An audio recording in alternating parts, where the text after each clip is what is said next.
ਸਲਾਮ ਅਲੈਕੁਮ ਵੀਰੋ, ਕੀ ਹਾਲ ਹੈ ਤੁਹਾਡਾ? ਤਗੜੇ ਹੋ? ਅੱਛਾ ਨਾ, ਮੈਂ ਨਿਕਲਦਾ ਤੇ ਮੋਸਟਲੀ ਮੇਰੇ ਵਲੌਗ ਮੈਂ ਕਈ ਵਾਰੀ ਬਣਾ ਲੈਣਾ ਤੇ ਲਿਹਾਜ਼ਾ ਇਹਦੇ ਬਾਰੇ ਪਰੇਸ਼ਾਨ ਨਹੀਂ ਹੋਣਾ ਕਿ ਯਾਰ ਕੱਪੜੇ ਬੰਦਾ ਬਦਲਦਾ ਹੀ ਕੋਣੀ। ਤੇ ਵੈਸੇ ਵੀ ਪਿੰਡਾਂ ਦੇ ਵਿੱਚ ਜਿਹੜਾ ਨਾ, ਅਸੀਂ ਕੱਪੜੇ ਬੜੇ ਘੱਟ ਬਦਲਦੇ ਹਾਂ। ਅਸੀਂ ਕੰਮ ਤੋਂ ਵੇਲੇ ਵੇਲੇ ਹੋ ਕੇ ਫਿਰ ਨਹਾਈਦਾ। ਤੇ ਅਕਸਰ ਜਿਹੜੇ ਪਿੰਡਾਂ ਵਾਲੇ ਲੋਕ ਹੁੰਦੇ ਨੇ ਨਾ, ਇਹ ਇਹਨਾਂ ਦੀ ਲਾਈਫ ਇਸ ਤਰ੍ਹਾਂ ਦੀ ਹੁੰਦੀ ਕਿ ਇਹਨਾਂ ਨੇ ਸੌਣ ਲੱਗੇ ਕੱਪੜੇ ਨਵੇਂ ਜਾਂ ਸਾਫ ਸੁਥਰੇ ਪਾਉਣੇ ਹੁੰਦੇ ਨੇ। ਦਿਨੇ ਤੇ ਇਹਨਾਂ ਨੇ ਨਾ, ਜੱਟਾਂ ਨੇ ਵਰਦੀਆਂ ਪਾਈਆਂ ਹੁੰਦੀਆਂ ਨੇ, ਇਹ ਨਿਕਲੇ ਹੁੰਦੇ ਨੇ ਸੁਬਾਹ ਤੋਂ ਲੈ ਕੇ ਸ਼ਾਮ ਤੱਕ ਕੰਮ ਇਹਨਾਂ ਕਰਨਾ ਹੁੰਦਾ ਹੈ। ਤੇ ਕੰਮ ਤੋਂ ਜਿੱਲੇ ਵਿਹਲੇ ਹੋਣਗੇ ਦਿਨੇ ਇਹਨਾਂ ਨੇ ਫਿਰ ਸੌਣਾ ਵੀ ਹੁੰਦਾ ਗਰਮੀ ਦੇ ਦਿਹਾੜਿਆਂ 'ਚ।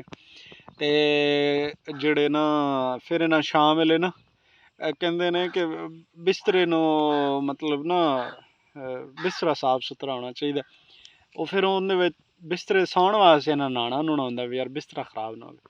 ਬਾਕੀ ਇਹਨਾਂ ਨੇ ਹੱਥ ਵੀ ਨਹੀਂ ਧੋਣੇ ਹੁੰਦੇ, ਉਵੇਂ ਹੀ ਰੋਟੀ ਰਾਟੀ ਖਾ ਲੈਣੀ ਹੁੰਦੀ। ਇਹ ਪਿੰਡਾਂ ਦੀ ਇੱਕ ਜ਼ਿੰਦਗੀ ਹੈ ਬਾਈ।